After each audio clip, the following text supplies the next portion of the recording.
बसपा बिल्कुल निचले स्तर पर आ चुकी है, क्या मैं किसी पार्टी के बारे में कमेंट नहीं करना चाहूँगा, लेकिन मैं सभी नेताओं से कहता हूँ कि वोटरों का ध्यान रखें, संविधान का ध्यान रखें। मेरे साथ पूर्व आईपीएस अधिकारी बीपी अशोक साहब हैं, किसी परिचय के मोहताज नहीं है। दलित मूवमेंट पर हमेशा मुखर होकर के अपनी आवाज़ जो है वो मुखरता के साथ में अपनी बात रखते रहे। आज दिल्ली में आए थे, संविधान को लेकर के प्रोग्राम था, तो हमने सोचा कि उनसे कुछ बातचीत की जाए। बातचीत का विषय है भारत में वर्तमान समय में दलित राजनीति का क्या भविष्य है। सर, सबसे बड़ा सवाल यही है, क्योंकि आप पैनी नज़र बनाए रखते हैं, भारत में दलित राजनीति हाशिए पर, दलित जो वोटर है वो कहीं ना कहीं अपने नेताओं की तरफ बड़ी उम्मीद से देख रहा है और नेता खामोशी की चादर ओढ़े बैठे हैं।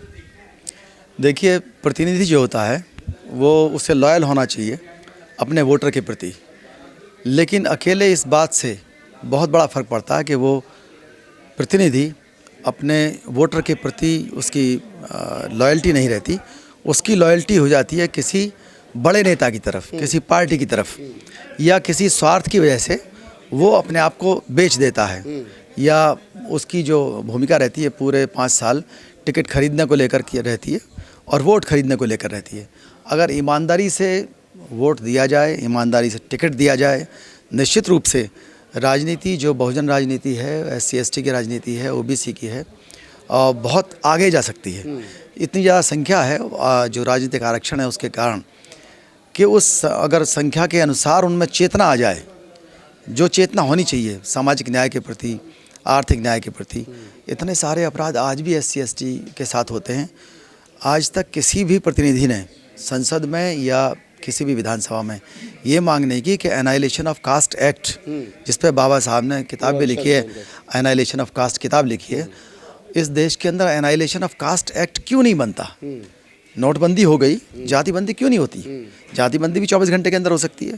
लोग नाम के आगे, गाड़ियों के अंदर और यात्रा के दौरान हवाई जहाज़ में यहाँ के तकीडाला से एयरपोर्ट पे मैं रुका, तो वहाँ भी मुझसे एक इंडियन जो था वो जाति पूछ रहा था, किस जाति के हैं आप। तो ये तो जहाँ जातिवादी लोग जाते हैं वो वहाँ जाति साथ ले जाते हैं, अपने साथ ले जाते हैं। कैलिफोर्निया जाएं, अमेरिका जाएं, रूस जाएं, कहीं छोड़ते नहीं हैं। तो उसका तरीका यही है कि आप सशक्त हों। जब आप सशक्त होंगे, डॉक्टर, मास्टर, वकील, पुलिस, IAS IPS अच्छे लोग अच्छे होंगे, लेकिन लॉयल होंगे, पे बैक टू सोसाइटी करने वाले, तो निश्चित रूप से आपकी राजनीति भी काम करेगी और आपका प्रतिनिधि भी आपके हिसाब से काम करेगा। वोटर को इतना ताकतवर होना चाहिए पड़ेगा कि ताकत वोटर के हाथ में रहे।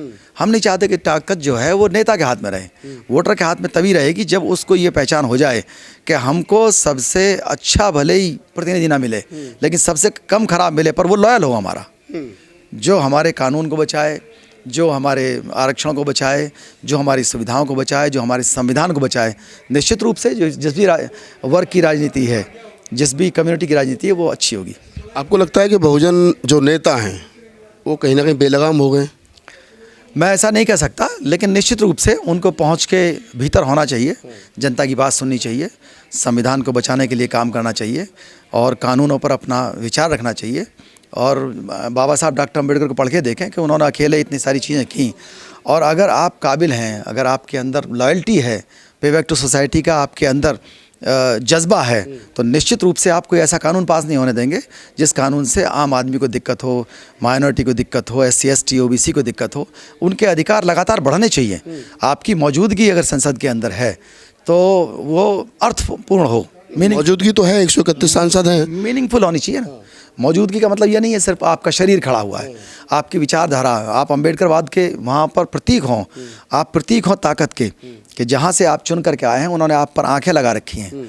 और जब लगेगा उनको कि हमारा प्रतिनिधि संसद के अंदर दहाड़ करके हमारे अधिकारों के बारे में बोल रहा है, हमारे अत्याचारों को ख़त्म करने के लिए बोल रहा है, संविधानों को बचाने के लिए बोल रहा है, हमारे भविष्य के बारे में सोच रहा है, तो उनको आप पर नाज होगा, गर्व होगा और आपको लाभ मिलेगा।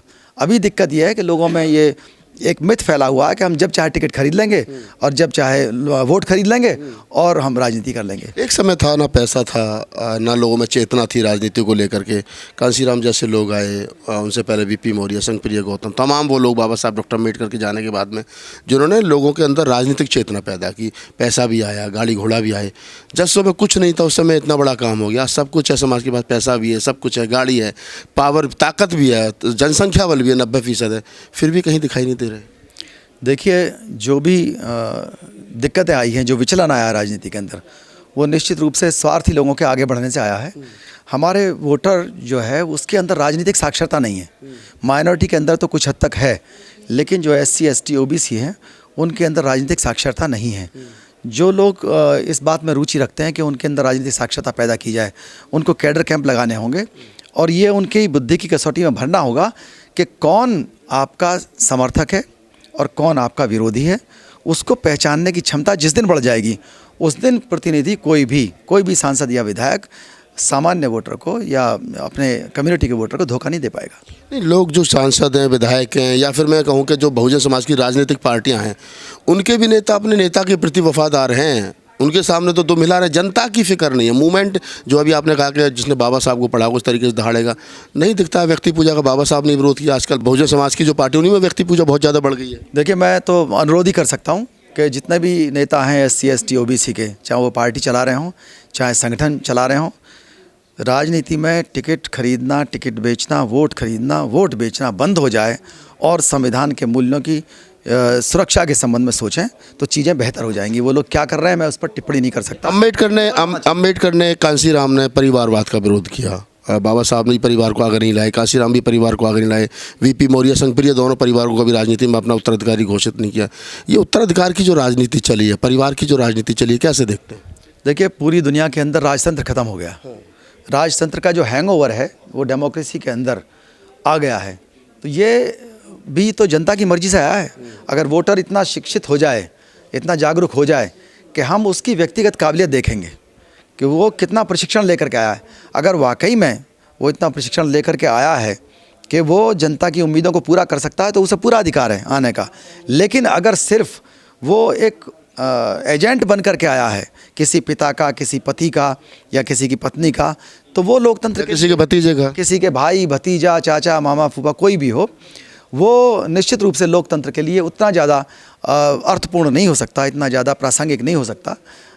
जो व्यक्ति खुद निकल करके आता है, जो खुद संघर्ष करके आता है, वो किसी का बेटा भी हो सकता है, किसी का पति भी हो सकता है, किसी की पत्नी भी हो सकती है। लेकिन आने वाले समय में बहुजन समाज की राजनीति का भविष्य क्या देख रहे हैं BP अशोक?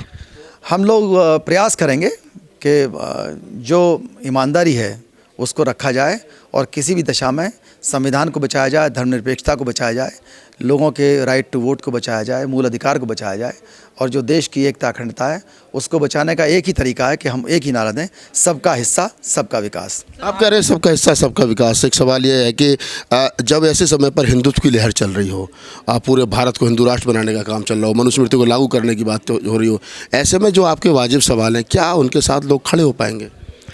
हमें मेहनत करनी होगी, हमें लोगों को बताना होगा कि किस तरह से उनका नुकसान हो रहा है। जो वोटर है वो ऐसा नहीं है कि वो कोई मूर्ख है, वो जागरूक कम है, तो हमको उसकी जागरूकता बढ़ानी होगी। जब जागरूकता बढ़ जाएगी तो निश्चित रूप से कोई धार्मिक राष्ट्र की बात नहीं हो पाएगी। हम जब बता देंगे कि अंधविश्वासों से आपको लाभ नहीं हुआ कभी भी, अंधविश्वासों पर तो आप सैकड़ों हजारों साल से चलते रहे हैं, आपको लाभ विज्ञान से हुआ है, आपको लाभ संविधान से हुआ है, आपको लाभ कानून से हुआ है, आपको लाभ किताब से हुआ है।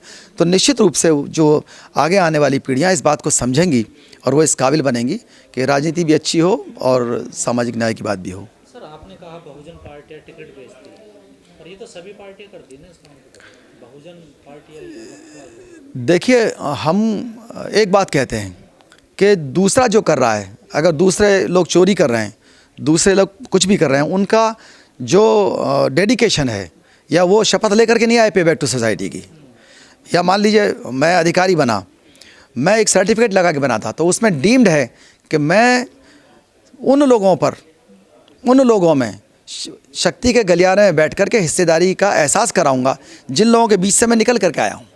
तो मैं किसी भी पार्टी का नाम नहीं ले रहा, जो भी लोग बहुजनों के बारे में सोचते हैं उन लोगों को ये सोचना चाहिए कि वो उन गरीबों, उन अधिकार विहीन लोगों की बात करने के लिए आए हैं और उसको करना भी चाहिए जिनके पास कुछ नहीं है।